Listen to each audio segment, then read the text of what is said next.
We believe that faith in God gives meaning and purpose to human life. That the brotherhood of men transcends the sovereignty of nations. That economic justice can best be won by free men through free enterprise. That government should be of laws rather than of men. That Earth's great treasure lies in human personality. And that service to humanity is the best work of life.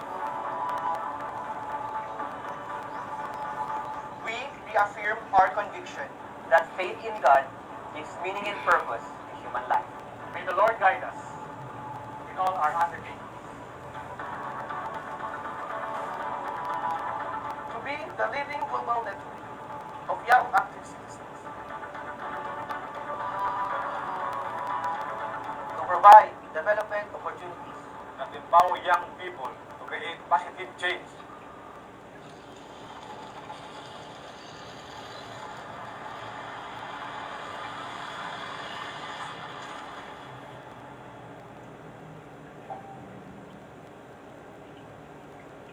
Okay, so again, we would like to welcome you to the session 2 of our part series, a month-long webinar series on the policy and governance in Philippine agriculture and rural development. So again, on behalf of JCI-Zamboanga, we would like to thank you, and we are extending our deepest and highest appreciation to all of you who are joining us via Zoom and via Facebook Live.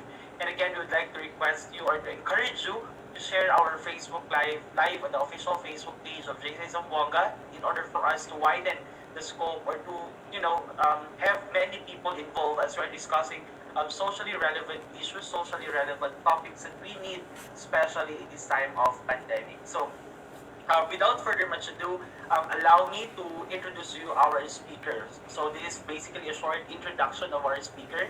So to discuss to us the agriculture policy and some key governance innovation in rice trading in the Philippines, let us all welcome the former Dean of the College of Social Sciences of Western Mindanao State University and the former Faculty Regent of Western Mindanao State University in 2013 to 2015 and the proprietor of Teng Catong, Zamboanga.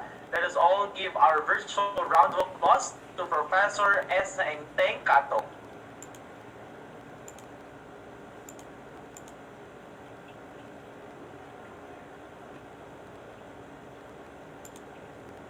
Good afternoon, Sir Teng. Good afternoon everyone. Buenas tardes a todos. Maayong hapon. Assalamualaikum to my brothers and sisters in Islam. Okay, thank you very much, Ken, for that very generous introduction. Now, last meeting or last Tuesday, at around 5:30 to 6:50, we tackled a very important component of my presentation on food policy and governance in Philippine agriculture and rural development that was focused on food security versus food sufficiency in the Philippine context. And we articulated the distinction based on empirical data and sources in order for not only the viewers and policymakers in order for us to using the terms in their precise and politically correct usage, but for the citizens of this republic to appreciate the policies on agriculture and of course some governance innovations in the Philippine context, because without us understanding the distinction between food security and food sufficiency, then we will be missing the point to talking about these important words that or terms, technical terms that were used interchangeably. Okay, but now for the viewers, this presentation today is on agriculture policy or policies and some key governance innovations in rice trading in the Philippines. We will be connecting our points on food security, our understanding on food sufficiency in the Philippine context, to our agriculture policies, programs, and activities in order for our co-citizens to understand the reason behind why the government is advancing or was and still is advancing its interest in accord with the 1987 Constitution, the highest law of the land, and with the Republic Acts governing our agriculture and rural development, and most recently, Republic Act number 11203, or an act liberalizing the importation, exportation, and rice trading, okay, lifting the purpose of the quantitative information import restriction on rice, no, and for other purposes. The third part, which will be next meeting on June 15 at 5 to 6:30 p.m., I will be connecting by way of revisiting my presentation today and my past presentation by way of revisiting the Rice Tarification Act in the Philippines and discussing the challenges and prospects. Therefore, the distinction of our presentation today and that of next meeting will be today, I will be introducing some agriculture policies and some governance innovations in rice trading in the Philippines so that our viewers, our co-inhabitants of this Philippine Republic will understand why the country embraced the Rice Tarification Act, okay, in 2019.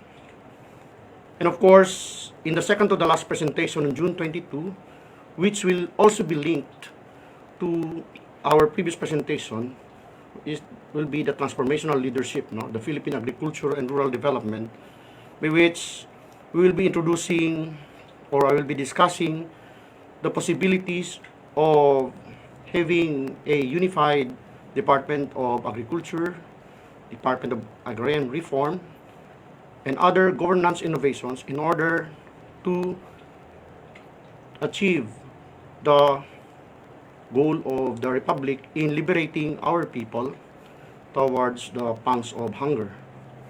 And of course, very important will be the last presentation, which will be on June 29, 2021, which will be focused on the COVID-19 pandemic and the policy and governance solutions. We will be providing the solutions towards sustainable Philippine agriculture and rural development.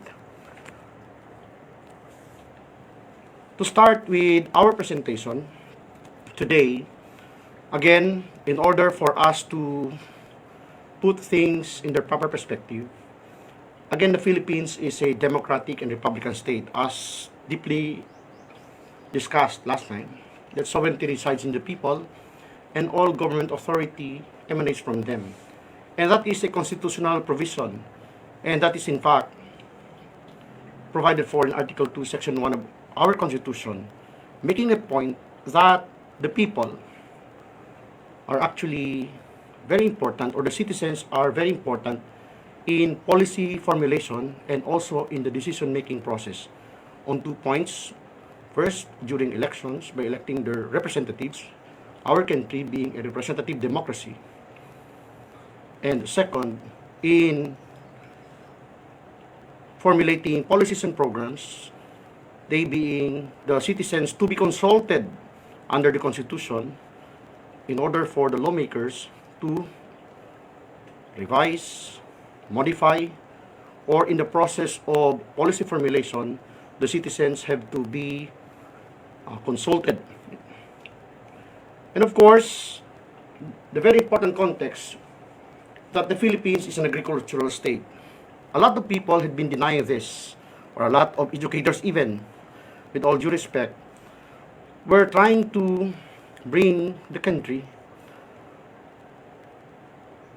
out of our very nature, or out of our natural advantage, which is agriculture. That the more than 100 million citizens who sojourn in this country, and those who are outside of this country but still are considered Filipinos because of non-renunciation of their citizenship, or they work as OFWs, or some went abroad for economic or socio-economic advancement, okay, with the principle of animo revertendi, still they form part of our citizenry, coming from the more or less 7,107 islands. And of course, with the 18 administrative regions to include the BARM, our nation state respects the sovereignty and independence in foreign policy. And that's why last time I articulated the fact that the Philippines today is different from the Philippines of yesteryears because of our policy articulation by asserting through the leadership of President Duterte, Article 2, Section 7 of our Constitution, on the fact that our country respects sovereignty, or it is the policy of our nation state to respect sovereignty and, of course, to advance independence in terms of foreign policy. Meaning, it is our policy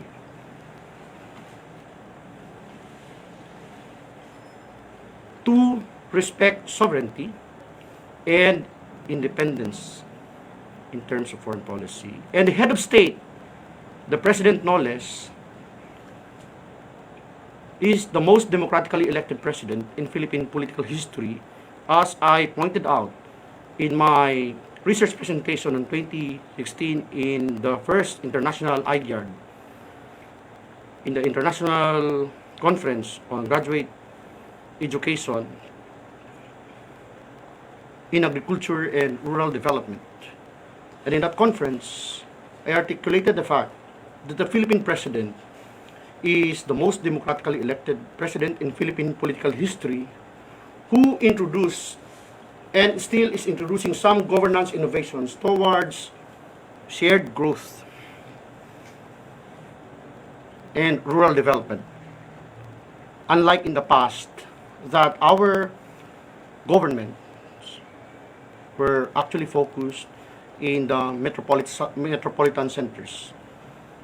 And of course, President Duterte continued the policies articulated by President Gloria Macapagal Arroyo on establishing a greater macroeconomic fundamentals by way of connecting our agricultural areas our agricultural lands, our farms, to the greater markets in the country. And in fact, he continued the policy discontinued by President Benigno Aquino III on, especially on the RORO, roll-on, roll-off, program in the context of ASEAN socio-economic integrations, act of connecting the nautical highways. As you would note, our highways, our national highways are now changed into AH. Before it was NH or National Highway. Now it is AH, meaning ASEAN Highway.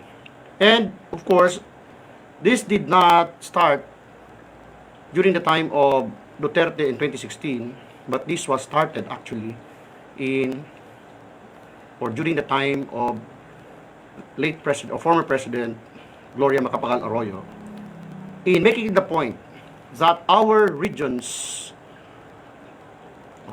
including islands and islets, will be connected to the greater market, and of course in the context of pushing development outside of the metropolitan centers towards shared growth and rural development. And of course, as what I've said before, in order for us to put things in their proper perspective, it is one of the priority measures of the state under the Duterte government to advance participatory governance. That the people, the citizens, or the electorates have to participate in governance, and in order to achieve sustainable food security. In other words, we are not talking here of political, social, economic, cultural, differently. But these are being presented as interrelated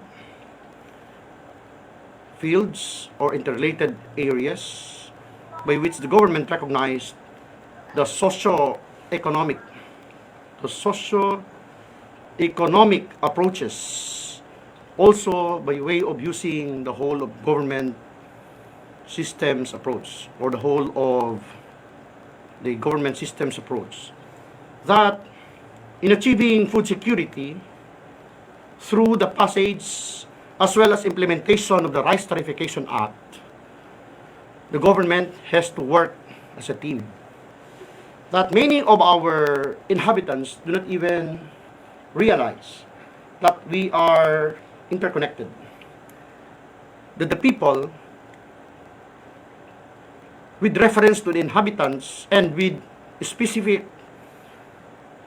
reference to the citizens of the state, must or should understand the fact that the state has the policy to ensure food security. As it was discussed in the past or last meeting, we distinguished food security from food sufficiency, or food sufficiency from food security. That, to sum it up, food security is the capacity of, or food security is the state or the capacity of the state to produce food for the consumption of its people.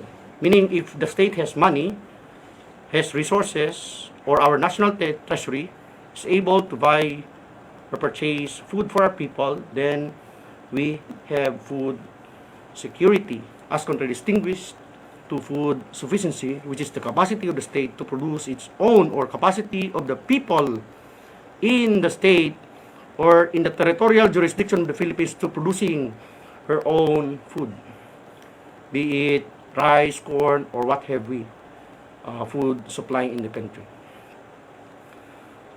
That it is the policy of the state to ensure food security and to make the country's agricultural sector viable.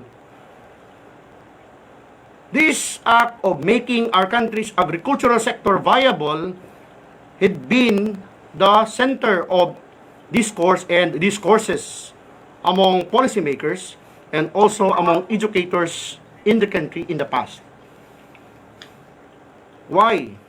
Because of the act of our leaders, with all due respect, to not educating our people in a grand manner on matters pertaining to the fundamentals.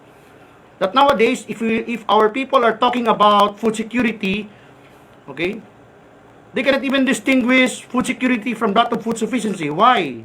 Because, again, of the failure on the part of the leaders of the state in the past to even educate our people in a grand manner on these fundamentals. That how could the country's inhabitants realize the importance and significance of people's or citizens' participation in governance if policies, for example, in the education, okay, deviated from the very nature of our state being an agricultural state. For instance, in the past, our agricultural schools were converted into schools for whatever purposes convenient to the politicians, forgetting the very fact that the people in this country have to survive in the context of food security and more so in the context of food sufficiency. And therefore, let us be reminded of the fact that not only in Republic Act number 11203 or otherwise termed as the Rice Tarification Act in the Philippines, but also in Republic Act number 8178 that was amended by that most recent law, focused also on the constitutional provision in ensuring that it is the policy of the state to ensure food security and to make the country's agricultural sector viable. The agricultural sector is a very huge sector. We are not only referring to the people, in fact, in the rural areas, but also the people in the urban areas who are working closely with our sector in agriculture. Meaning, this has to be understood in a manner that if we are talking about agriculture sector, we are not talking only of the farmers, but we are also talking about all other players and stakeholders in the sector of agriculture. Meaning, it is the policy of the state to ensure food security and to make the country's agricultural sector viable, efficient, and more importantly, globally competitive. Now, here lies the problem. Because if we are talking about efficiency and global competitiveness, okay, the Philippines, with all due respect to the leaders, after the EDSA People Power Revolution, okay, the Philippines changed a lot on matters pertaining to focus and also on matters pertaining to continuity. There was that policy of discontinuity, and to my mind, as a scholar in strategic planning and public policy, one of the key challenges that pushed our country to what have we after 30 years of EDSA People Power Revolution was the policy of discontinuity. For instance, Okay? To simplify things, our bodegas, our stock rooms, our warehouses under the NGA, National Grains Authority in the 70s, that by operation of law became NFA or National Food Authority, okay, because of the creation of the National Food Security Council and the National Food Authority in 1981. Meaning, this law is an old law. Yes, it was a product of a presidential decree. In fairness to Marcos, he had this clearer policy on the role of the state to supporting the agriculture sector and making it efficient and globally competitive. Again, as said in the past, I am a son of a farmer, a proud son of a farmer, and a farmer myself. I grew up in the agricultural area. And in the late 70s and early 80s, our Zamboanga Peninsula, in particular, in Zamboanga del Sur, it used to be the number one exporter of rice, it being the rice granary of Mindanao. And at that time, the rice granary of the entire country was not in Nueva Ecija in the north, but it was in the south, to be precise, in Zamboanga del Sur, with the fertile lands from the Baganan Peninsula down to the agricultural lands in Molave to Tukuran, to Labangan, to part of Pagadian, to other areas in Zamboanga del Sur, down to Zamboanga Sibugay. Zamboanga Sibugay used to be part of Zamboanga del Sur. That province, for instance, and the region then was not yet Zamboanga Peninsula. It used to be Western Mindanao. It used to be Region 9, comprising of 5 provinces. The provinces of Zamboanga del Norte, with capital Dipolog, with city in Dapitan, and other municipalities called Zamboanga del Norte, also an agricultural province. That used to be one of the provinces that delivered on matters pertaining to rice production and other value crops. Down to Zamboanga del Sur, that used to be the rice granary of Mindanao. And at that time, considering the nature of Basulta, that was part of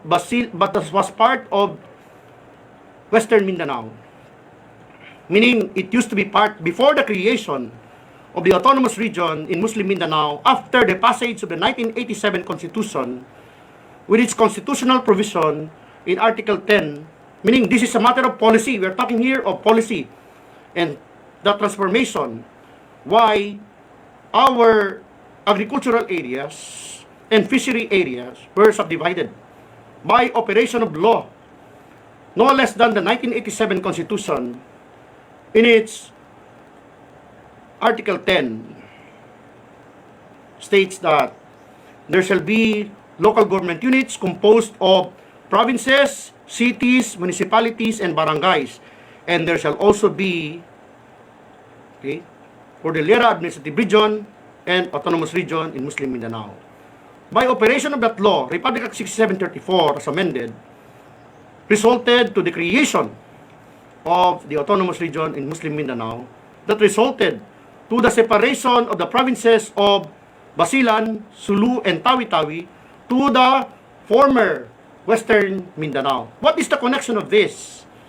The connection of this was the fact that the human ecology meaning the people and the environment in the old Western Mindanao region was affected.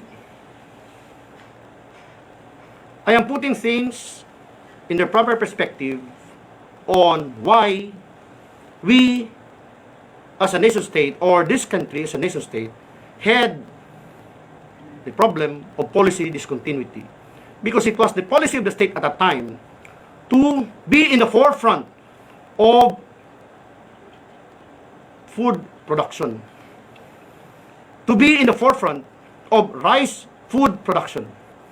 And as a matter of fact, in the late 70s, after the Tripoli-Libya agreement, Zamboanga Peninsula became the producer and supplier of rice to not only Zamboanga City, but more importantly, Basilan, Sulu, and Tawi-Tawi, down to Sabah, down to Kuala Lumpur, and even to Thailand and other parts of the Southeast Asian region.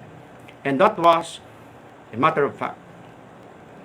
Meaning late 70s and early 80s, the Philippines was the supplier, the producer of rice in some parts of the Southeast Asian region.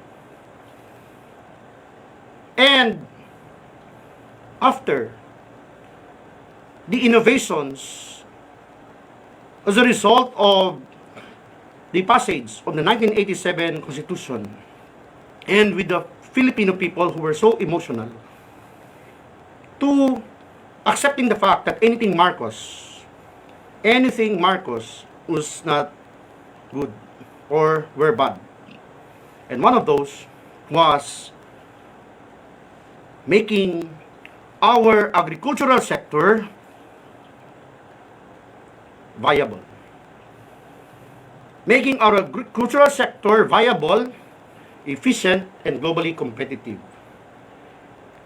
And this, in fact, was manifested by the research works that they've been doing. In fact, I am working on a dissertation in UP Los Baños entitled Governance Innovations in Rice Trading in the Philippines.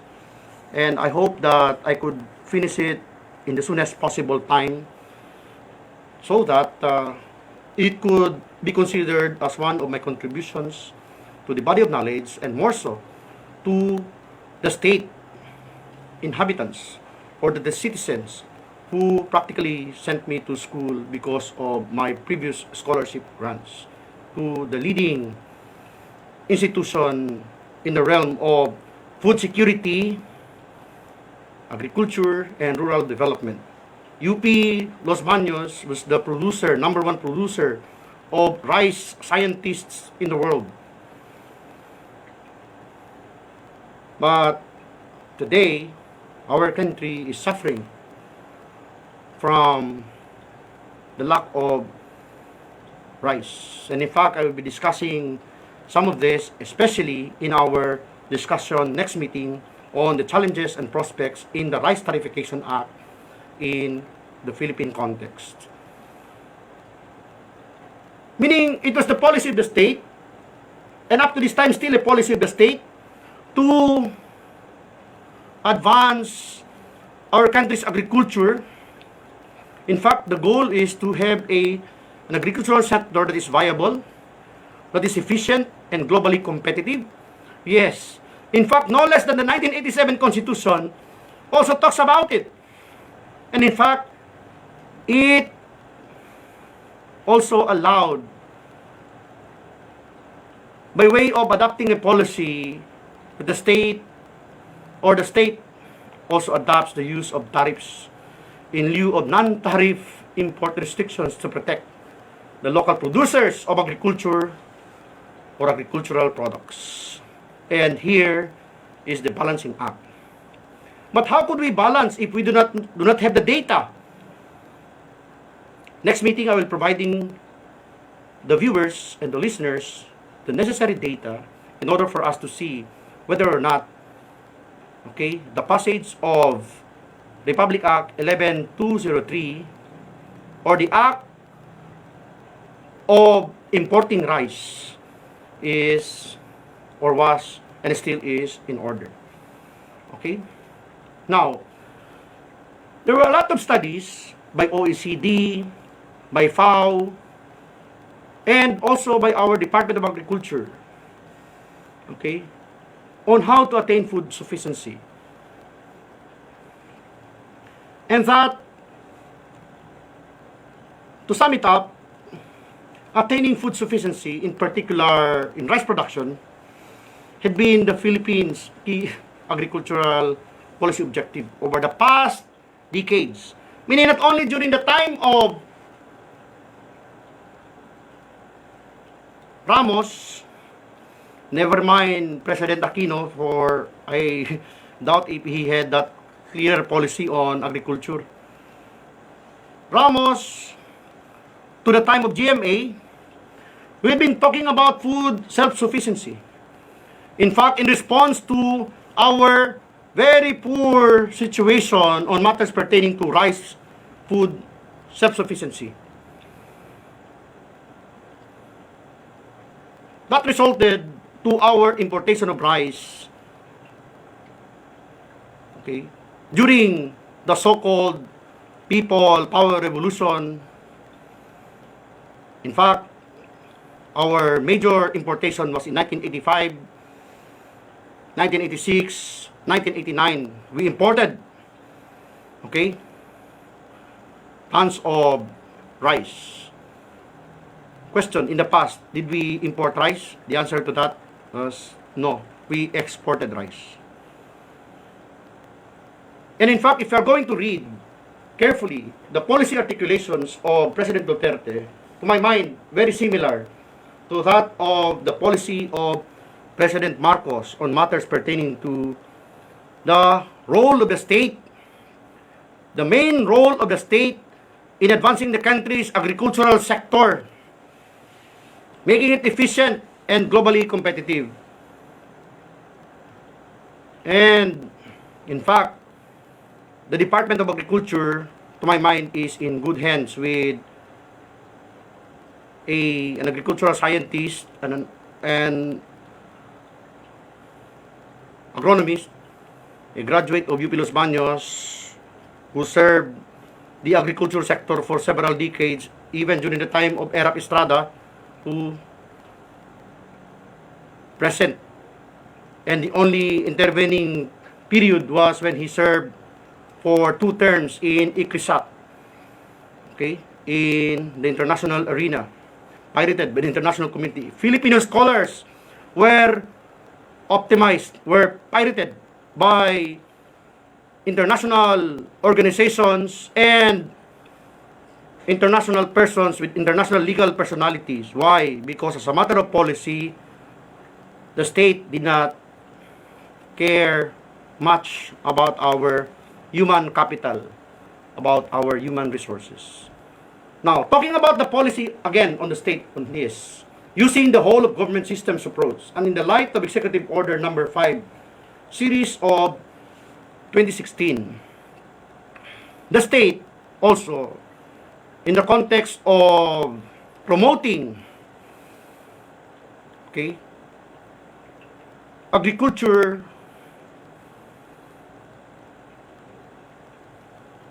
was to, or science and technology in agriculture, was to entice the scientists, the scholars, the agriculturists, the engineers to go back to their place of origin, the country, by enticing them through the Balik Scientist program. That our scholars who went abroad for various reasons, and one of the main reasons was they felt that they could have a better condition, socioeconomic condition abroad, because of the fact that their country did not care them that much, and as a result they work abroad.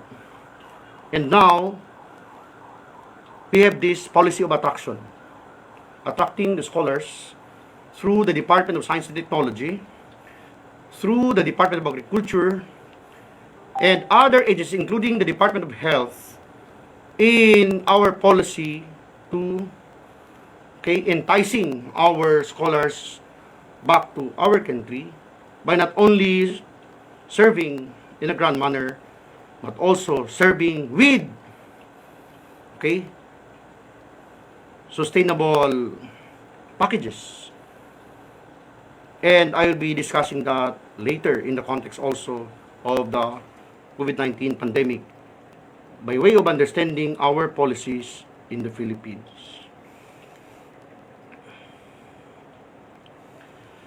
Of course, climate change is a very big issue that I will not be discussing this thoroughly, but of course this affected really, and perhaps we could have another session for that. But allow me to talk on this context, for put things in their proper context. That the National Food Authority, as what I've articulated in the past or a while ago, that based on the National Food Security Council law through a presidential decree, was created.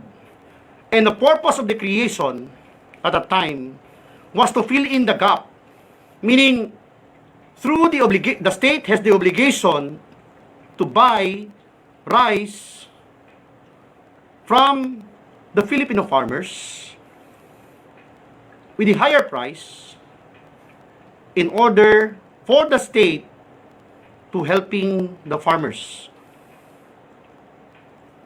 And this was the objective. There were a lot of statements there, but that is my way to presenting the purpose, the nature, and the very purpose of the creation of the National Food Authority. But the National Food Authority, for several decades, especially after the adoption of the 1987 Constitution, did not perform. With all due respect to my friends in the National Food Authority, did not perform well, meaning the National Food Authority became the source of the problem at some point. Why? Again, because of her failure first to have a good inventory mechanism in order for them as the state institution in the forefront to reporting to the head of state following processes on the nature as well as the condition on the grounds on matters pertaining to the relationship of the state and the farmers. Meaning, the face of the government in the past several decades to the farmers was no less than the National Food Security or National Food Authority. But, with all due respect, I have a lot of friends in the National Food Authority. The National Food Authority in the past failed. Why? Because instead of buying higher price of rice, in order to help the farmers, especially in times of flood, in times of calamity, in times of drought, the National Food Authority became the center of entrepreneurship. There were entrepreneurial activities in that institution that led to a lot of cases before the Ombudsman and even to Sandigan Bayan. Why? Again, because of corruption. Corruption. And that led, of course, to my mind, to the act of changing and reducing the power of the National Food Authority by the law that was passed in 2019, Republic Act number 11203. Why again? Because in order for an institution, of course, to talk about whether or not we have enough rice, enough food for the people to consume and partake, that institution does not even have or did not have the necessary or the data necessary to explaining not only to our people, but more so to the leaders of the state. And in fact, it became the milking cow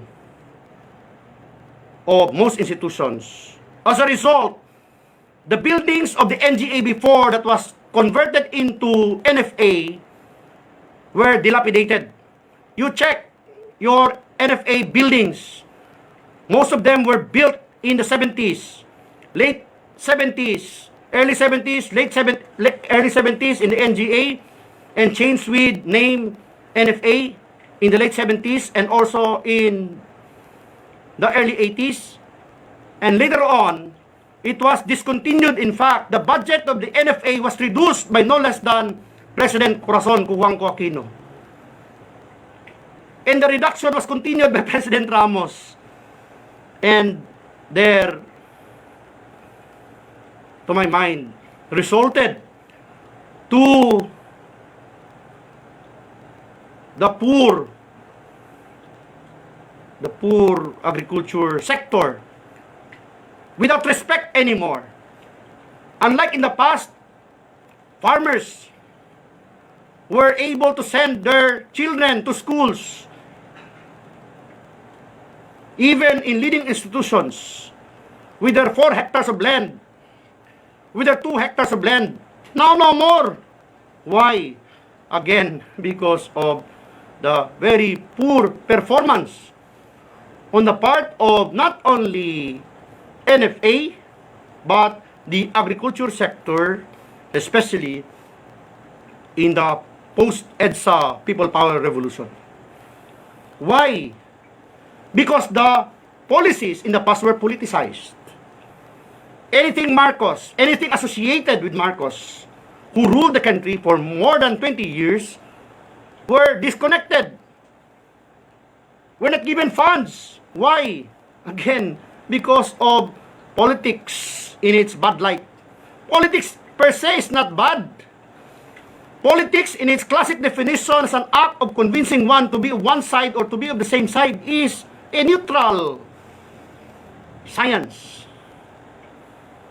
or governed by a neutral science, which is political science, that could be used by good people in order for the policies, the programs, and activities of the state to be felt by no less than the citizens and the people, the government officials, and the public servants purport to serving in the grand manner. Now, talking about data, the National Food Authority Council, what's the difference between the National Food Authority and the National Food Security Council?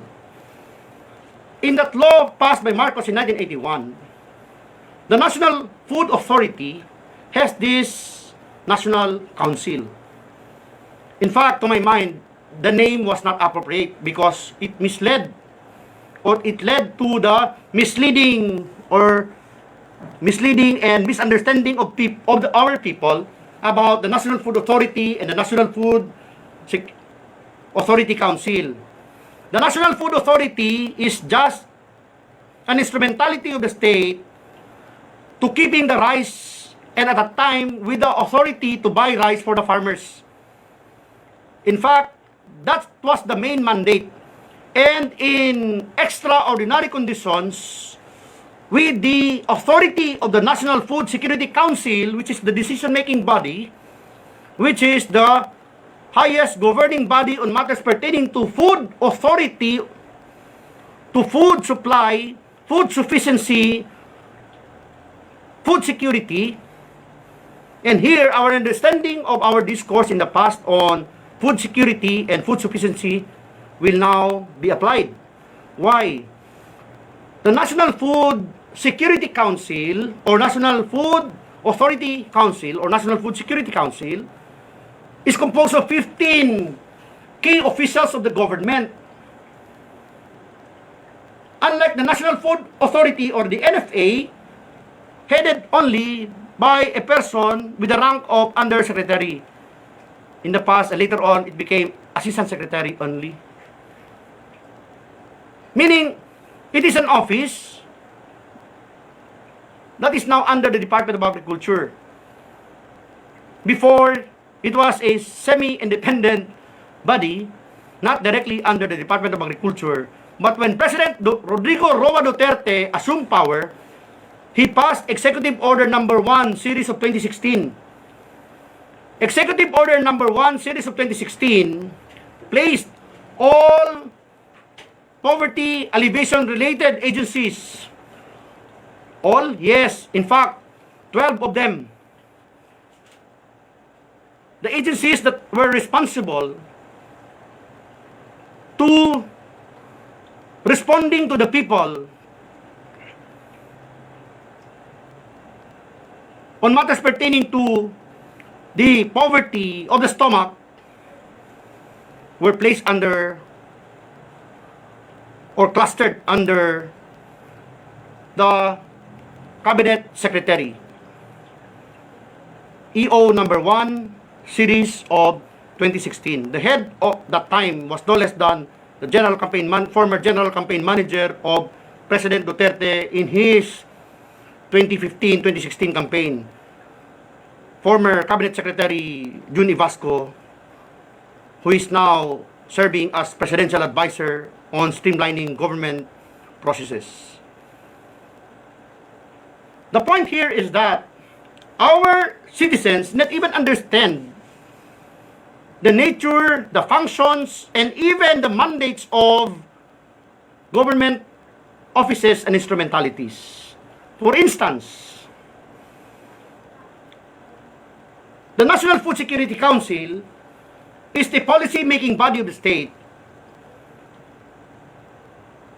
on matters pertaining to, or an office that is an institution in the forefront on matters pertaining to food security. And that's why the members are mostly cabinet members. In fact, 14 cabinet members and 1 governor. Not governor of a province, but no less than the governor of the Bangko Sentral ng Republika ng Pilipinas is a member. Why? Again, because food security talks about the capacity of the state to produce, or it is in the light of the capacity of the state to providing financial resources to feeding the people. And therefore, it includes the Department of Agriculture Secretary as a member only, not even a chairman. In fact, the presence of Jun Ivasco before was in the context of representing no less than the president, because as it was in the past, it was no less than the president of the Philippines who presides over the meeting in that National Food Security Council. And later on, he entrusts this to his most trusted member of the cabinet, his former administrator in Davao, former city engineer in Davao, and former chief of staff, who happened to be his campaign manager in 2015-2016, Jun Ivasco. But because of the lack of understanding of our people, and more so our policymakers, who cannot even distinguish food security from food sufficiency, they became part of the politicking mechanisms, or the act of advancing misleading points on the condition or the state or the status of the country's food security. At that time, in fact, the NFA Council, again, not the Food Authority, the Council, pointed that the government was losing a lot to the governance of annual subsidy amounting to 7.1 billion pesos. Meaning annually, we were losing 7.1 billion pesos. due to the inefficiency. Who reported that? No less than the Congress, both houses. And it was also highlighted during the series of hearings in aid of legislation, talking about the rice deficit from 4% in 2016 to 7% in 2018. Why? Again, to my mind, because of the lack of understanding of our policymakers, our leaders in the past, with all due respect, of the very nature of our food security. In my example before, is Singapore having food security? Considering the fact that Singapore is not an agricultural state or country, that Singapore is even smaller than the province of Basilan, that Singapore is on even less than 20% of the Zamboanga Peninsula. But is Singapore food secure? And I answered it, yes, Singapore is not poor. Singapore is food secure. Is having food security. Why? Because the state has the capacity to provide food and resources for its people. Is Malaysia food secure? The answer to that is yes. Is Brunei Darussalam food secure? The answer to that is yes. In fact, in 1984, Brunei Darussalam, following its independence in January, became the richest state in the world, with the leader becoming the richest man in the world, in the person of, at a time, in the person of Sultan Hassan al-Bolkiah. Was their country food secure? Yes. Was the Philippines food secure? Prior to the EDSA People Power Revolution, the country's food security was felt by our neighboring countries, not only in the ASEAN region, but in the rest of the world. It was only in 1984 that the country felt the food insecurity, and as a result, OFW or OCWs become part of our policy. Again, it was only in 1984. You check, when was POAA created? Philippine Overseas Welfare Administration created. When was OWA created? These offices were created only in 1984. Why? Because it became a policy of the state because of food insecurity. Meaning, at the time, we had problems in our national treasury because of the series of political unrest in the country. Demonstrations after demonstrations that led to the downfall of the Marcoses in 1986 following the death of Ninoy Aquino, that was dramatized by a lot of people, and that would be another topic to talk about, but I'm putting things in the proper perspective, that it was only in 1984 that the country embraced the policy of sending OCWs. At the time, there was no OFWs. We call them OCWs, Overseas Contract Workers. That including our fresh graduates were sent abroad. For what? For dollar earnings. And worst, for oil in 1984. Why did you know that? With all humility, it was a sub-chapter in my master's thesis in UP Diliman entitled Philippine-Saudi Arabia Relations. That one of our strong relationship between that country, that friendly nation state to the Philippines, was the act of receiving, at that time, hundreds of thousands of our fresh graduates to become part of their booming oil industry and other industries in the Gulf region. And later on, it became OFWs. Hence the OFW phenomenon after the People Power Revolution. Why? Because our agricultural lands were left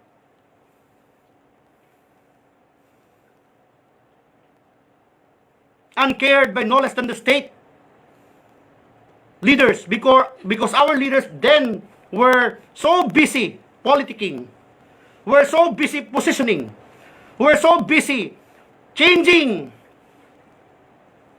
the political structures and landscapes to the point of dividing a lot of intertwined and interconnected offices.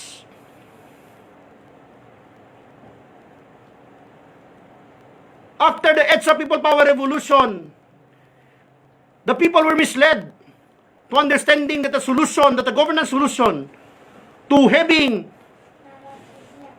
agricultural sector, or to make the country's agricultural sector viable, efficient, and globally competitive, was to subdivide the Department of Agriculture, the Department of Agrarian Reform, and even National Food Authority, separate from that of the Department of Agriculture.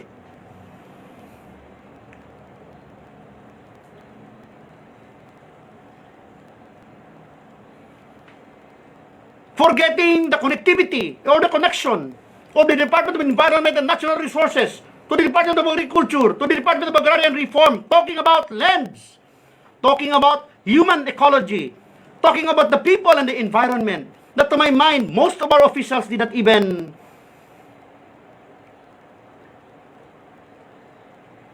understand. The failure of our so-called leaders in the past and so-called policymakers led to the worsening situation of the country in the realm of food security. And that resulted to the subsidy of 7.1 billion annually. That resulted to the annual subsidy of 7.1 million or billion. Coming from where? Of course, coming from the National Treasury. Slicing it from our budget in the General Appropriations Act. And therefore, instead of using this money for education, instead of using this money for other industries, we use it as part of the wastage for corruption. Again, because of our people who were made to believe that the best governance innovations was to subdivide the interconnected government offices. And worse, the Department of Agriculture has a lot of offices, of course, no problem about it. But with a lot of officials not even talking with each other. Before, the administrator or executive director is not even talking with the agriculture secretary. Is not even cooperating with the National Food Security Council, though he was a member of it, of the collegial body. And therefore, the decision has to be made collegially, not independently. Meaning, if the decision of the National Food Security Council is to import rice, then the Agriculture Secretary has to follow. And worse,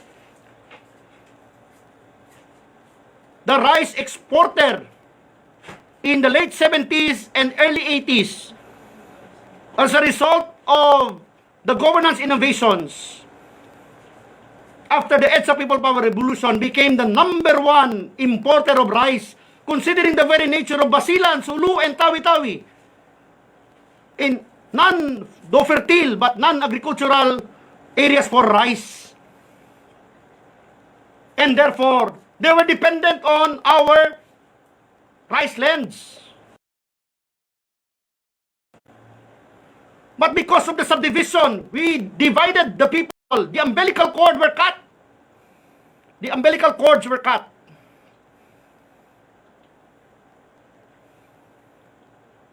And worst was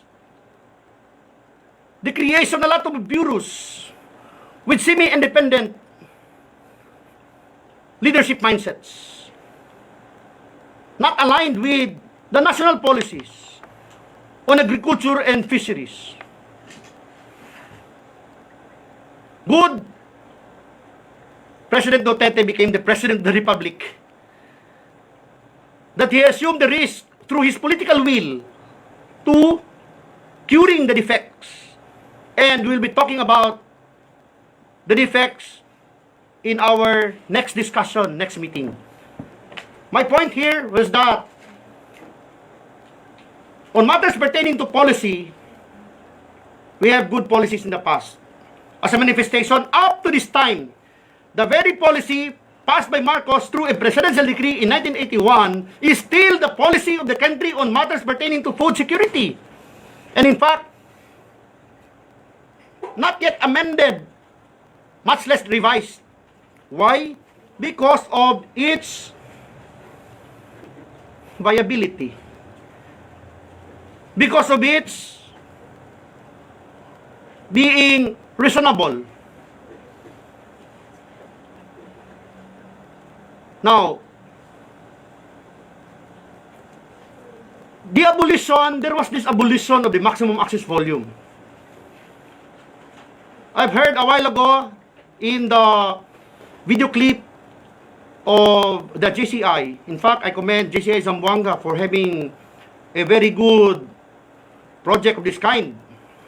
Very good activity of this kind. For us, scholars ng bayan, to be connected and reconnected to our people through this platform.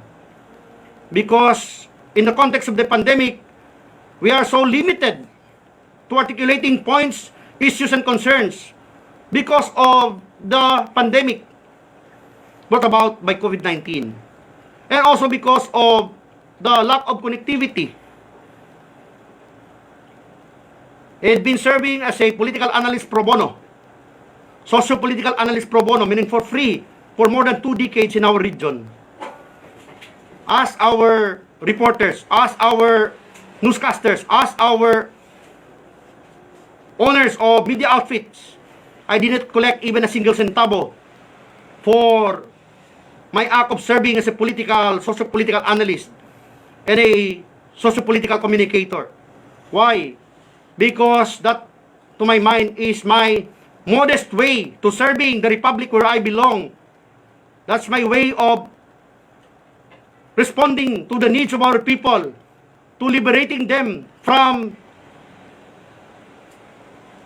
the poverty of the minds.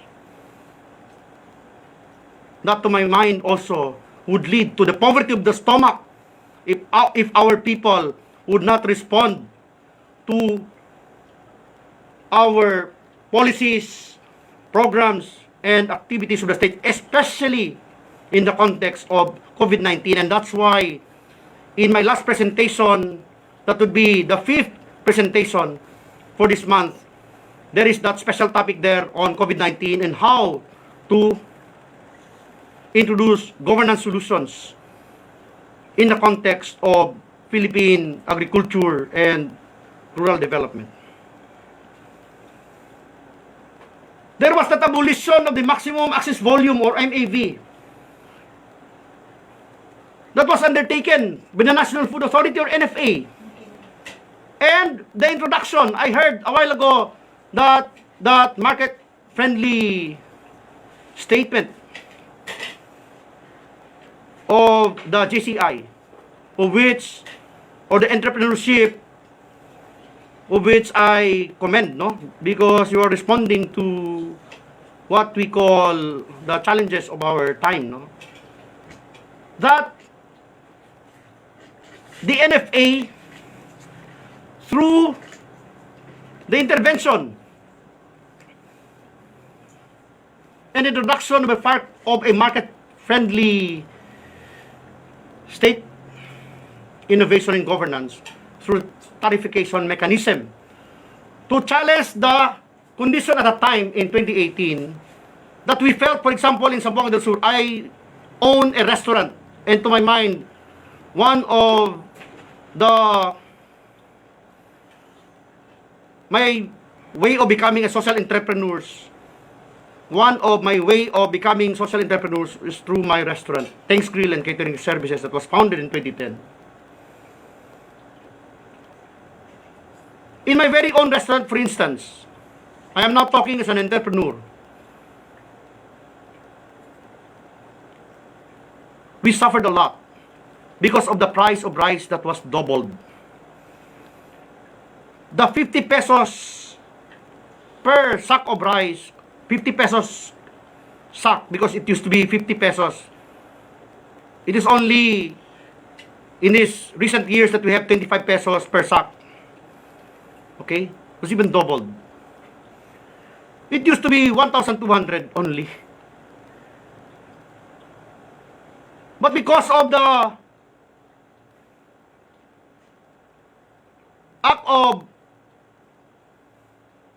bad politics in the National Food Authority, that it was even elevated to the National Food Security Council, okay, the natural trading process as well as the production of rice processes were disturbed. Why? Because of the act of not providing an honest to goodness data. Whose failure? To my mind, the failure of the National Food Authority to providing providing data necessary for the state to decide properly. Because it was only in 2018, for example, that it was felt greatly. For example, double the price, yes. Double price of rice from 1,200 to 2,400. In fact, it was only after the passage of the Rice Tariffication Act that the price was normalized. And that Zamboanga Peninsula was liberated from the pangs of hunger as a result of the competition because of the rice purchase from Basilan, Sulu, and Tawi-Tawi, because the rice being supplied in Basilan, Sulu, Tawi-Tawi were actually unknown to many, were rice from outside of this country for several decades. And the state did not earn from that. In fact, it even threatened our economy because of that back-channeling trading processes. But because of the passage of the Rice Tariffication Act, the state is now enjoying 35% from the customs duties. I will be discussing this next meeting because this will be a very technical topic on why there is that rice tariffication. My discussion now is for the listeners, for the viewers, to understanding why we are having this governance innovation using the policy of the state and in accordance with the recent trends in agriculture and rural development in the world.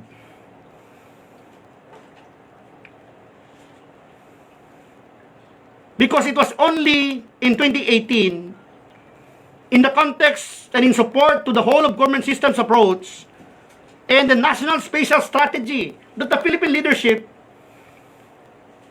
was following in line with the Philippine Development Plan of 2017 to 2022, captured by Executive Order Number 5, Series of 2016. In fact, to my mind,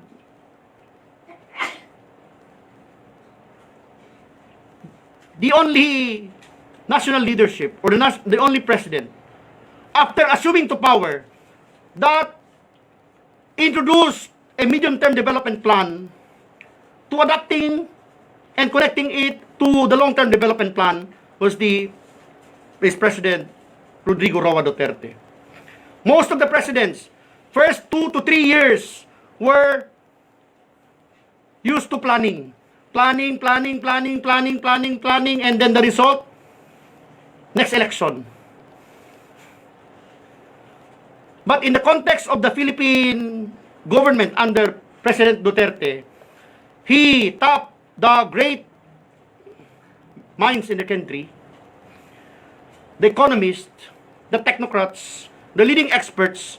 In fact, most of them graduates of the leading universities in the country. I was referring to former Secretary Jokdo, now Governor of the Central Bank or Bangko Sentral ng Pilipinas, former NEDA Executive Director or NEDA Secretary or Socio-Economic Planner, Pernia, was referring to the economic planners of the state at the time, and other leading policymakers who became part or the people or the leaders in the forefront in coming up with Philippine Development Plan, or what we call now the PDP 2017-2022. And the goal at the time was to reduce the poverty incidence for more than 24% down to 17% at the end of his term in 2022. Meaning to say, at the outset, he already laid down the foundation of his government and governance, that it is being guided by the Philippine Development Plan of 2017 and 2022. And using the policy diffusion dynamics, it will be the obligation now of the stakeholders, leaders, both in the civilian sector and also in the military and security sector, to align themselves.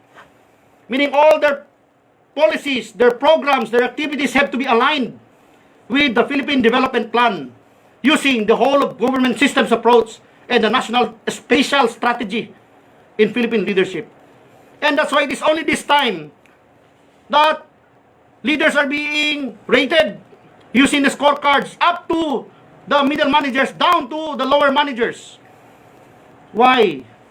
Again, because of the plan that, to my mind, was not present after the passage of the 1987 Constitution by the leaders in the forefront.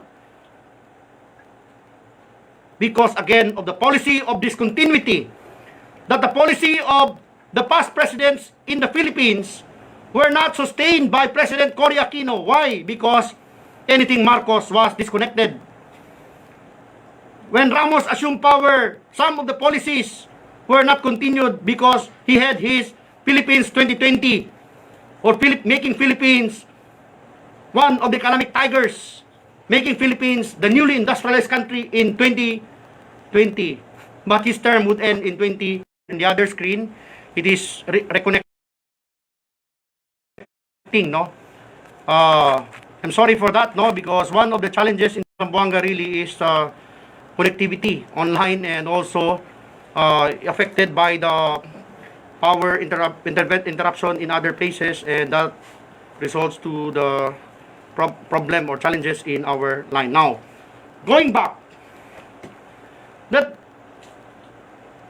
to my mind, the Philippines now is in the way to responding to the challenges. But that was interrupted. In fact, the GDP growth of the country was one of the fastest. In fact, Philippines became one of the fastest growing economies in Southeast Asia. We even overtaken, or we even surpassed the growth of Singapore and Malaysia.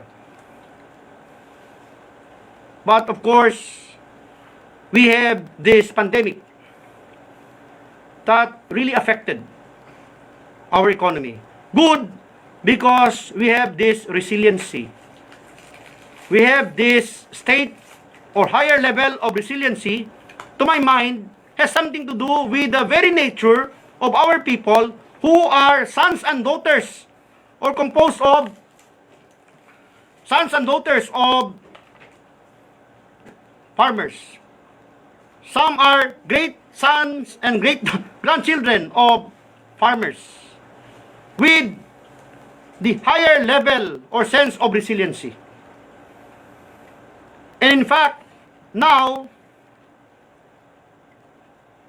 the very sector that is responding strongly is no less than the agriculture sector and the fishery sector. This, to my mind, is a good news. This, to my mind, is a great development for this country to talk about. That this is a blessing in disguise for us educators, for us policymakers, to be talking about the role of our people and their leaders, their representatives, in the promotion of our agriculture and socioeconomic rural development. Why? Because our people who were asleep, who were sleeping, who were dreaming to be part of the industrialized world, now realize that we need food, that we need the basic necessities: food, clothing, and shelter. Going back to sociology, and these are the fundamental things. In other words, this pandemic, okay, to my mind, is or gave us an opportunity to reflect as a people and as citizens of this republic called the Philippine Republic. Why? Again, because of our role with social responsibility, with proactive citizenship, to responding to the needs of our nation state and our people in a grand manner. And with that, I think I have to stop my extemporaneous presentation from my limited know-how and from my heart in order for us to entertain questions as promised in our last meeting, so that we could have a participative discussion. And if I do not know the answer, I will just tell you, sorry, I do not know the answer. And we will together search or research on those answers, especially governance solutions. Next meeting, I am enticing you to be part of that very, very important topic, which is on the governance innovation, especially on the Rice Tarification Act in the Philippine context. And thank you very much, and I will now give the floor to our moderator, Ken, for the question and answer portion. Alright, thank you, sir. Thank you, Prof. Tengyo, for that another insightful, spontaneous, and very informative discussion on the agriculture policy and some key governance innovation in rice trading in the Philippines. No? So, allow me first to share my screen, sir. For what?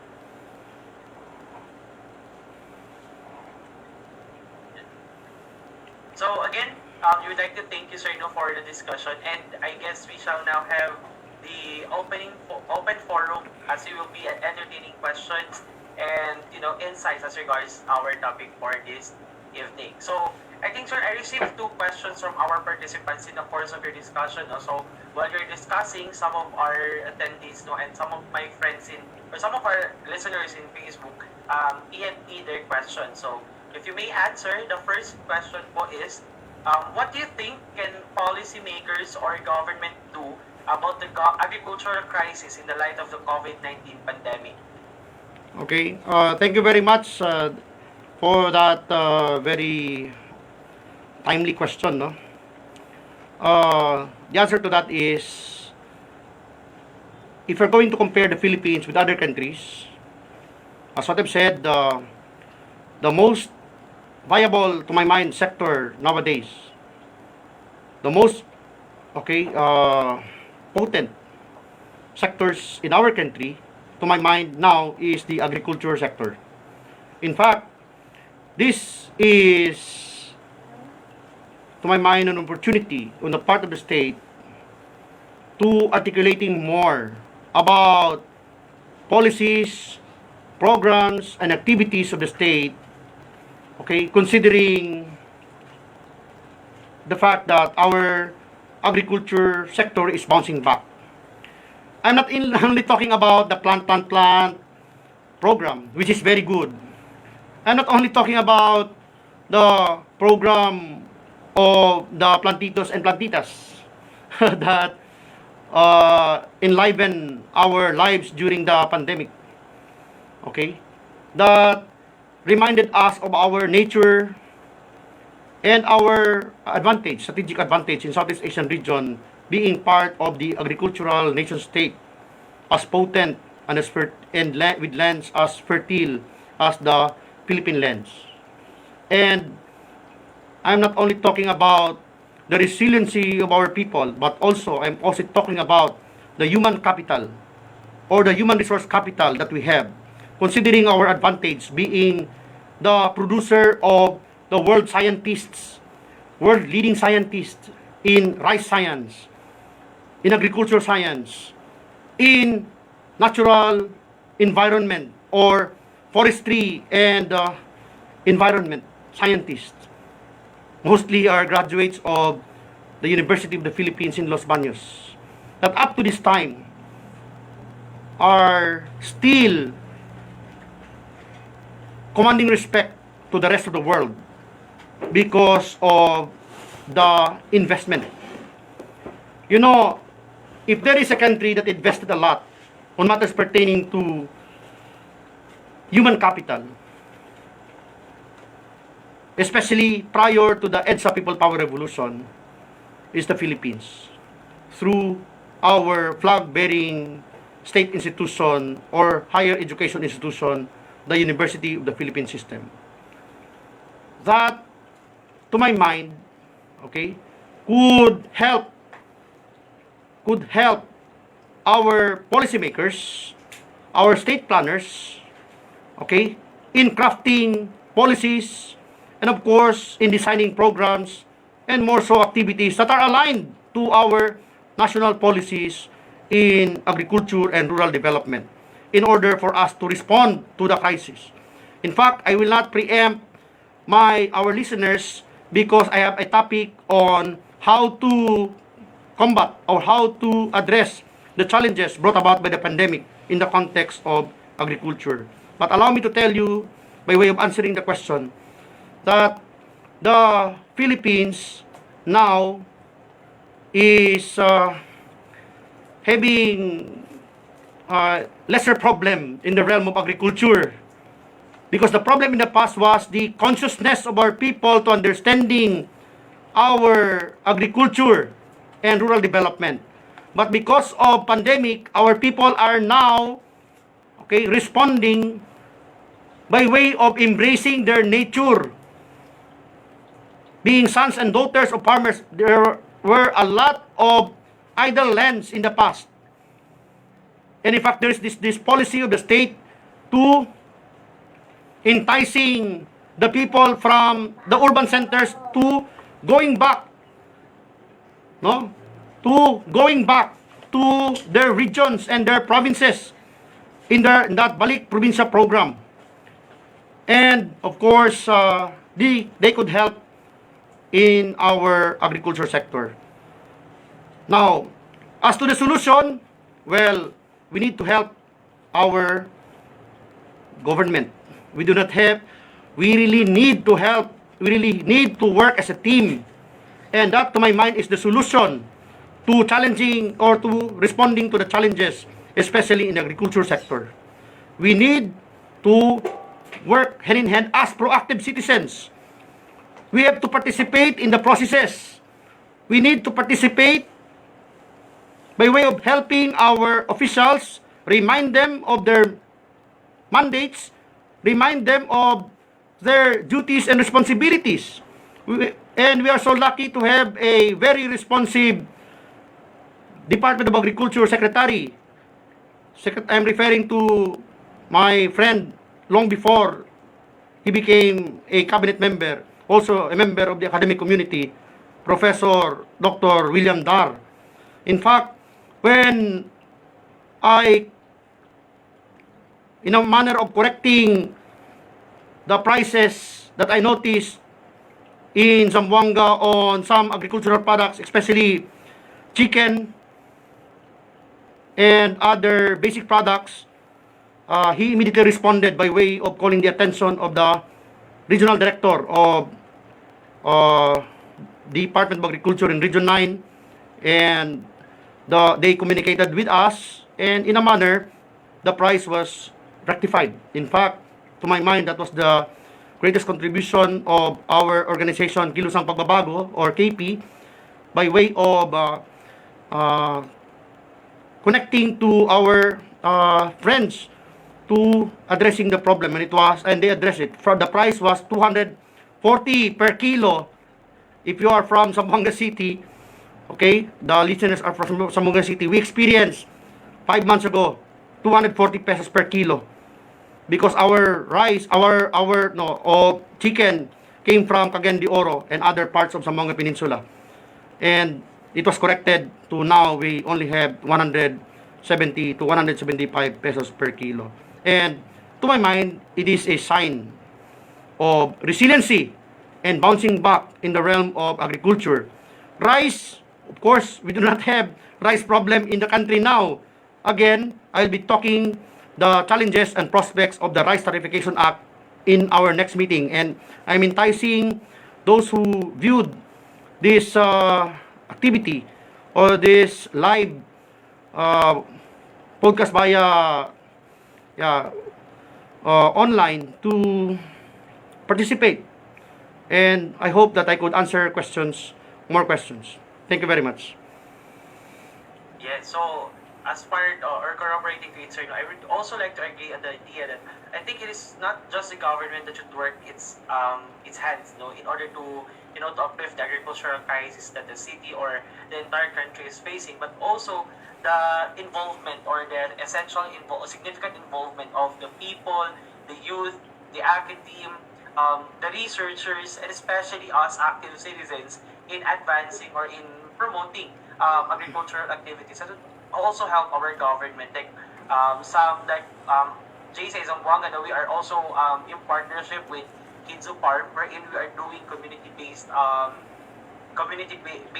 food garden, and by that I think we are also alleviating the people's livelihood. At some point, we provide them with the things that they need, naturally grown, or aesthetically grown in their backyards or in one corner of the community. And by that, I think it is already a great move for us to help our government, because I always believe that it is not just the government that should work its hand, because as what they say, in a country, there will no be government without its people, and there will no people without its government. Hence, they are interconnected, and we must work together in achieving or in realizing our goals. So thank you, sir, for enlightening us with that. So thank you very much. Well said, though. Okay, so for our next question, sir, the question goes like this. After the rice tarification law, the Senate proposes in buying palay for the local farmers or from the local farmers. Is it a good move or more of an answer to their guilt? Okay. The answer to that is, it is part of the law that in fact the mandate now of the National Food Authority is not to buy rice from abroad. Meaning that law that was passed, Republic Act number 11203, restricts or limits the power of the very powerful, before that was abused by the officials of the National Food Authority, to even importing rice, even government to government. That is what is prone to corruption. Okay, now, no more. The power and authority of the National Food Authority now is to buy rice from the farmers directly. Okay? And hopefully with a higher price. And they have money for that. Okay? The only thing here is that the problem now is on the technical aspect or component. Why? Because while it is true that the National Food Authority now, under the new law, can purchase rice directly to the farmers with their budget, annual budget, but they are also limited on matters pertaining to storage. Meaning, most of our rice produced by our farmers, bought by NFA, okay, National Food Authority, will be destroyed or will be affected by the absence of bodegas or the absence of storage, the absence of infrastructures that were destroyed because of the policy of discontinuity. Because it was discontinued. In fact, some of our bodegas in Region 9, I am very familiar with this because the largest storage of rice in Zamboanga Peninsula, okay, was in Pagadian City. Near our barangay, Barangay Tiguma, adjacent to that barangay, is where the Department of Agricultural Regional Office is located, where the office also of the National Food Authority Regional Office is located. And if you are going to check their buildings, they're dilapidated. Not the so-called, not what we imagine the state-of-the-art buildings for storation of rice for its positive utilization. Now, the government, under the Rice Tarification Act, okay, allows, I will discuss this partly for our people because excited na masyado eh. Because they're so excited about it. Okay, but to entice them more, the state allows the private sector to purchase rice directly. Not through middlemen, but directly. Provided their importation has to pass the processes and they have to be licensed. That act of licensing is an income generated by the state. Meaning, the permits will form part of our revenue. Meaning, it will form part of our contribution to the national treasury that will make our country, okay, food secure. Second, out of the importation, all imported rice products, now we are importing from Vietnam and Thailand mainly, and other importers are from Pakistan. Now, our importation from Vietnam, from Thailand, are actually being taxed. We have these customs duties of 35%. 35%. For example, if you imported 1 billion, you have to pay government 350 million out of that rice you imported. And that will form part of our income. Part of our income generating activities proceeds that will go to the national treasury. This is unknown to many. And that's why the so-called smugglers will be reduced tremendously. Why? Why? Because rice trading and rice importation will now be legalized. And the state will be okay, enjoying out of the 35% okay, sales of the rice imported from Vietnam, from Thailand. And if it is imported outside of ASEAN, for example, if they will import it from Pakistan, from India, and other countries out of the ASEAN region, they will be taxed, okay, 50%. And this is one way to my mind of reinforcing our ASEAN Philippines. Our being part of ASEAN with a dream also of not leaving a member state, a citizen of the ASEAN state behind. We will not be leaving, especially the underprivileged behind. And this is one of the ASEAN mechanisms that is working to my mind on matters pertaining to the tariff and customs duties. And this is highly technical, and I will be discussing some of this next meeting.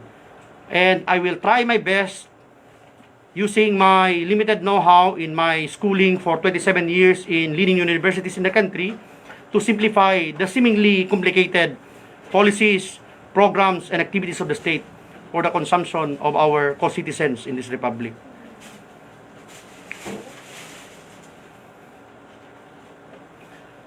And finally, I will not go into the details because I will be discussing the Rice Tarification Act next meeting and the challenges and prospects. In fact, it will be entitled Revisiting the Rice Tarification Act in the Philippines, Challenges and Prospects. Okay. But if you'll ask me, is it advantageous to the Philippines? To my mind, as of this time, yes, advantageous.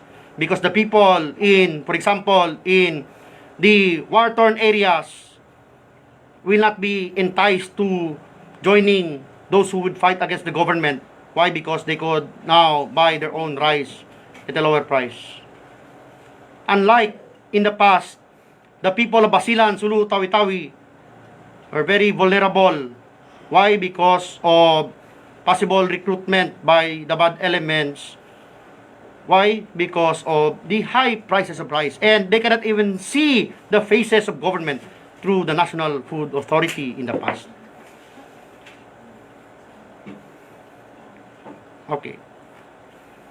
So, Next question. Thank you, sir, for answering the question. And I always do believe that whenever our government imposes laws or policies, it should always be beneficial to its client, especially to its people. And I believe that the rice certification law has, has provided us with alleviation, especially to those farmers who are struggling, because we all know that some of the farmers would sell their rice at a very low cost, and other manufacturers or let's say companies would sell it in a higher and let's say 5 times the price that they have bought it from the farmers. So rest assured that I think our speaker would discuss rice certification law on our next session, and we look forward to you having us on our next session in order for us to deeply understand the perspective and challenges of the rice certification law as far as Philippine context is concerned. So for our next question, sir, there's a question here. Who would benefit it from an emergency order for imports of around 1 million tons because government rice stocks were artificially run down? Okay, if you're going to compare it before and today, meaning if you're going to talk about the impact, the past to present, well, it impacted a lot to our economy. Who will benefit it? The people. Why? Because again, going back to our definition, operational definition of food security, we will be more food secure if we have more money. And with that Rice Certification Act, we will be generating more. Just imagine 35% of the rice being purchased from outside of this country. And the question is, where will the money go? In fact, the money will not go to the National Treasury directly. It will be placed under a special trust fund. And that trust fund will be under the RCEP. That money will be used, in fact, on top of the budget of the Department of Agriculture, NFA, and other instrumentalities under the Department of Agriculture. It will be used by no less than the farmers. It will be distributed to the farmers through, seedlings, farm implements, and other support systems and mechanisms. It will be distributed by the state, through the Department of Agriculture to our farmers. Meaning to say, there is a chance of having or achieving our food sufficiency. Why? Because now, the money that will be generated, just imagine the 35, for example, if we will import out of the 7, because the backlog is running from 4 to 7%, the average is 6%. That is meaning our backlog. That is we lack 6%, meaning if we will not import rice, 6% of our people will suffer from the pangs of hunger. And that's a matter of fact. We are talking here based on empirical data. Okay? Where will these people go? They will be vulnerable for recruitment in the CPP-NPA areas and possible recruitment in the Abu Sayyaf areas. No problem with the MNLF and MILF because now they are now becoming part of the state, and of course they are not part of the state because of the series of agreements and negotiations and also the accords that are now enticing them to be part of the mainstream of the Philippine government. But to the extremists, they could see this as an opportunity for them to again entice the weak and the underprivileged to telling them that the government is not responsive, that the government is not responding to the needs, especially to the basic needs of the people, and therefore they could play in that very vulnerable area by which the state will be considered disadvantaged.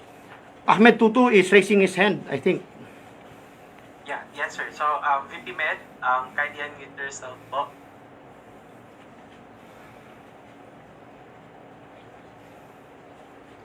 Yes, Ahmed Tutu is recognized. Yes, Rob. Assalamualaikum. Alaikum salam. May konting ano ko, Rob. Siguro din naman to question para sort of verification or clarification. Agriculture side, farmer side. I am not following monitoring. So since the price verification law is there, ako approve na siya. Implemented na. Implemented na.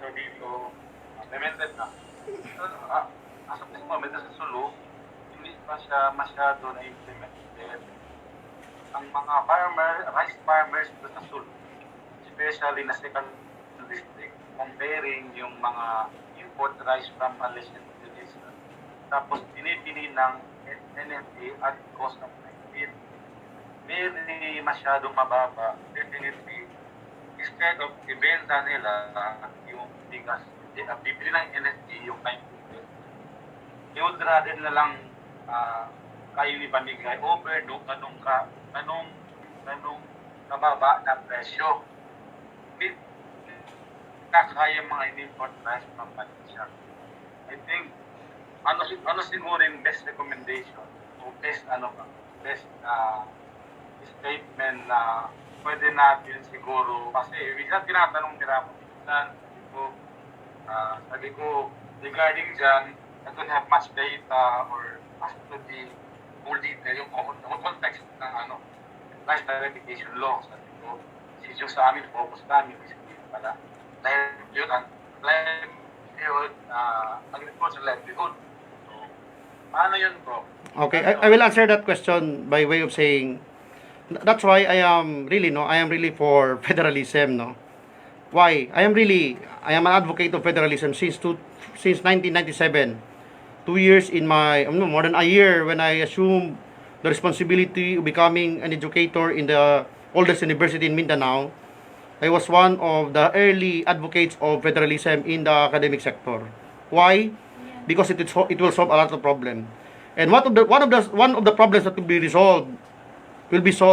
responded by federalizing not only our other sectors but including our agriculture is for us to differ on matters pertaining to, for example, approaches and even prices.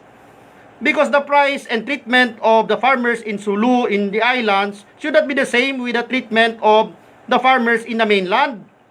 Why? Again, because of the location, transportation-wise, the farm effects, the seeds, and other machineries to Sulu will come from Zamboanga City. And imagine logistics. We are talking here of logistics. The price, for example, in Zamboanga del Sur will not be the same with the price of in Sulu on matters pertaining to the use and optimization of resources and including farm effects, supplies. Why? Because, again, of logistics, that's one. Second, security. Why? Because, again, of the very nature of the islands. And in fact, these islands are non-producing islands. Why also? Because of the fact that they were disturbed by wars. They were disturbed by conflicts. They were disturbed by the extremists by way of undermining the activities, programs, and even the policies of the state. And that's why they have to be treated differently. Prices, I strongly recommend that the prices in areas where agriculture is very difficult for farmers and very difficult for farmers to respond to the challenges brought about by farming, especially in the context of pandemic, then they will be given special attention. Not special in a sense because they're special people, no. Because of its nature. Talking about geography, and even talking about human ecology, the people and the environment. It should not be uniform. It should be, okay, in the context, it should be context specific. There must be context specificity. Meaning to say, if the price in Luzon will be, example, only 19, it should not be the same with Sulu. Why? Before it reaches Sulu, consider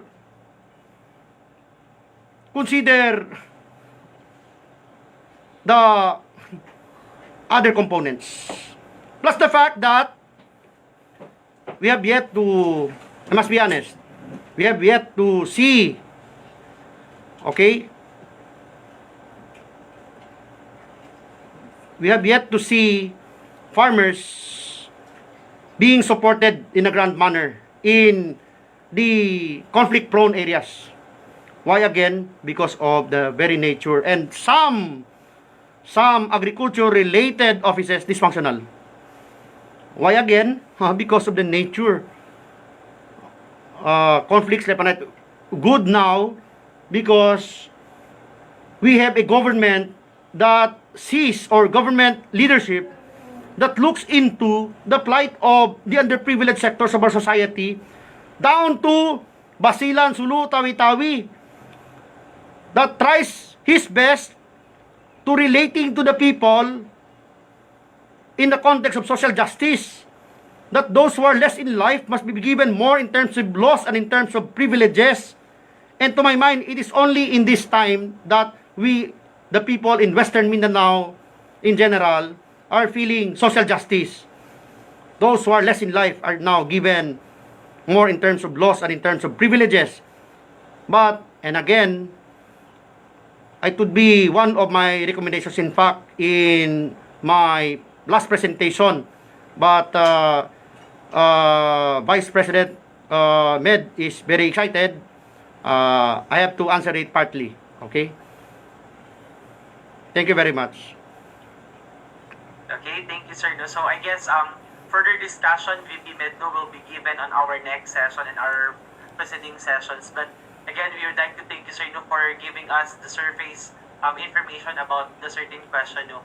So I think this would be the last question po, no? Another question po. So the question is, where do you think the problem lies? Is it with the policy campaign of the government or with the technical implementation of the said laws and policies of the authorized agencies? Well, what went wrong? Okay, where is the problem, or where is the, shall we say, you know, we have here the whole of government systems approach. Okay, that in this medium-term development plan that is aligned with the long-term development plan of the Republic. Okay, there are a lot of actors. And of course, there are a lot of spectators also. problems in the structure and in the system are there. Okay, and in fact, I will be enumerating these problems in my second to the last presentation, and some will be in the last presentation. And to my mind, there is this disconnectivity. Example only. On capacity building. Now, in the context of pandemic, to my mind, this is an opening. This is an eye-opener to all. And this, to my mind, is the best opportunity by which not only the leaders of the state, but the responsible citizens of the state to have that higher level of political and socioeconomic maturity, to understanding the fact that we really need to understand policies, programs, and activities of the state in the realm of agriculture and rural development. Okay? Why again? Because, for example, in capacity building, there is this mismatch. We have a lot of universities in the country. And most of these universities are not agriculture-related universities. While more than 80% of our people are agri-based, almost 90% of our economy are agri-based economy, even if we're talking about the macroeconomic fundamentals, the farms to market road, the bridges, the ports, these are leading to from the farms to the market and to the greater markets. But our institutions are not aligned. In fact, there were a lot of mushrooming educational institutions talking about a lot of courses. I will not mention courses, but very few were talking about, we're offering with enticement agriculture, rural development related, food related degrees. In fact, scholarship were even very superficial. That if you're really sincere in supporting our agriculture sector, then at least to my mind, 80% of our scholarship should be focused on agriculture and rural development. Otherwise, we will be missing the point. We will be talking about agriculture and rural development as the very problematic area, and then you are talking about other courses. But of course, we could align it to agriculture. For example, even if your course is political science, even if your course is sociology, even if your course is economics, you have to align it to rural and agriculture development. For example, agricultural economics. For example, rural sociology. For example, political science with focus on agriculture policies, programs, and activities. Or political science with focus on socio-economic development. And if we'll be talking about socio-economic development in the Philippine context, we are talking about the agriculture and rural development. Why again? Because of the very nature that the Philippines is an agriculture nation state. In other words, there is this mismatch. Why? Again, because of the policy of discontinuity. We were in the right track before, but when the EDSA People Power Revolution happened, we had this 1987 Constitution that was ratified by 87% of our people in February 2 of 1987, talking about a lot of promises.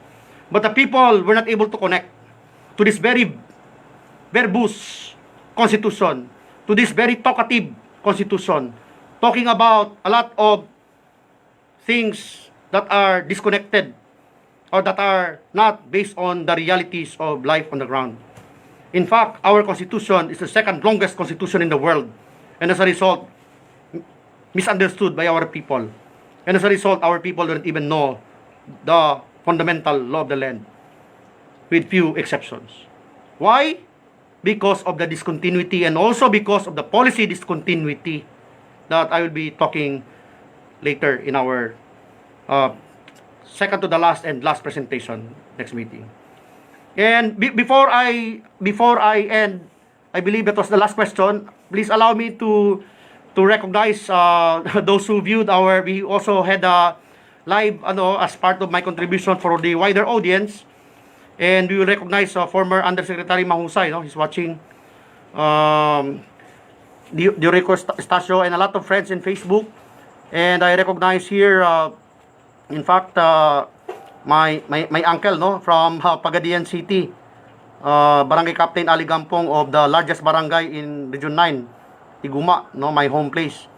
He is watching, and he said, go, go, go, great prof. And our friends, my former students were watching. Colonel Albalate of the NAB4WEM. He is the Deputy Commander for Marine Operations, Colonel Adolfo Albalate is watching, He is a graduate of PMA class 1992, and we are so fortunate to having a professional of this kind here with us, and a lot of friends here that I may not, Gemma Mahani, and a lot of friends that I cannot recognize, that I may not because of time constraint. Again, thank you very much, and I hope that you will be part of the process. We will be part of the process of contributing for a better ASEAN Philippines, by understanding our policies and governance mechanisms towards a better Philippine agriculture and rural development. Okay, so thank you, sir. And I also would like to subscribe to your idea that we must work hand in hand too. And that is why we are very much fortunate in accepting your invitation or in accepting this challenge to host your genuine intention for us to be fully aware of the policies on as regards agriculture and its development in our country. So with that, we would like to end the open forum in that matter, and we would like to present the certificate of appreciation to you, sir. For a while.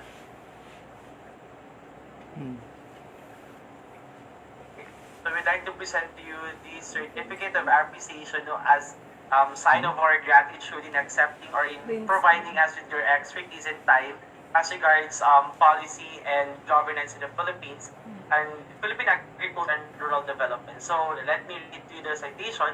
JCI Philippines, JCI-Zamboanga Inc. present the certificate of appreciation to Mr. and Teng Catong, the former Dean of the College of Social Sciences and former Faculty Regent of Western Mindanao State University, in sincere recognition and commendation for his invaluable expertise imparted during the successful implementation of Project PART, a lecture on policy and governance in the Philippine agriculture and rural development for agriculture policy and some key governance innovation in rice trading in the Philippines. Given this 8th day of June 2021 at Zamboanga City, signed JCI Nino Reggie Natividad, the 2021 President of JCI Zamboanga Inc. So, sir, kindly accept our certificate of appreciation to you. And with that, may I request everyone to open your camera for our short photo opportunity. Okay. IVP Med, we miss you here. Okay. So, may I request everyone to open their camera and yun. So, I request you to do the hand sign for the month of June. Do it like this. Like this. Oh. Yan. So, in 3, 2, 1. Another one. 3, 2, 1. Okay. Thank you so much, everyone. So, Sir Teng, again, we are very much fortunate to at hindi po talaga kami magsasawang mag-thank you on behalf of JCI-Zamboanga Inc. and also to VP Medno for connecting us to Professor Teng. And again, we would like to thank you for being with us in our second session. And Sir Teng, any last words po or any last message po for our viewers on Facebook po? Thank you very much for my pleasure to be part of this very responsive and timely project of the JCI Philippines, and to be precise, JCI Zamboanga, for considering me to be your resource person in our month-long or 1 month lecture on a very special topic with 5 subtopics, no?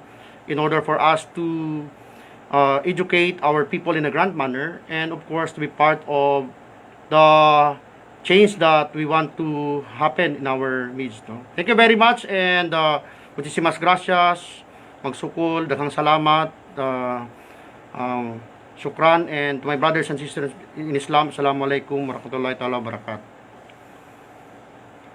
Ayun. So again, no, thank you everyone for joining us and to our viewers on Facebook.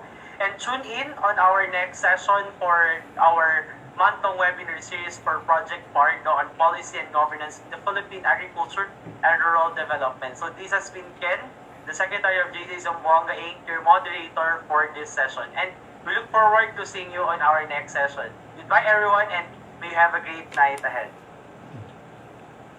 Thank you very much, Ken, no? Thank you very much, Med. And of course, thank you very much to our friends, no, in Facebook. And of course, I see here Albani and Alamer, no? Thank you very much, Elizabeth Alamer. And to my former student, no, Sean Mansul. And of course, my friend, no, who is now serving as a professor in MSU TCTO in Tawi-Tawi, no? Pasalat Sabal. Thank you very much for watching, no?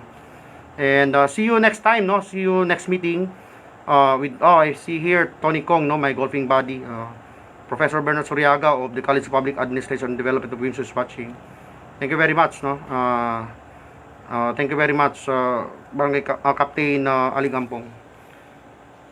Thank you very much, Ken. More power and stay safe. Yes, sir. Thank you. And always, sir, keep safe for our next session. Okay. Goodbye po. Bye po.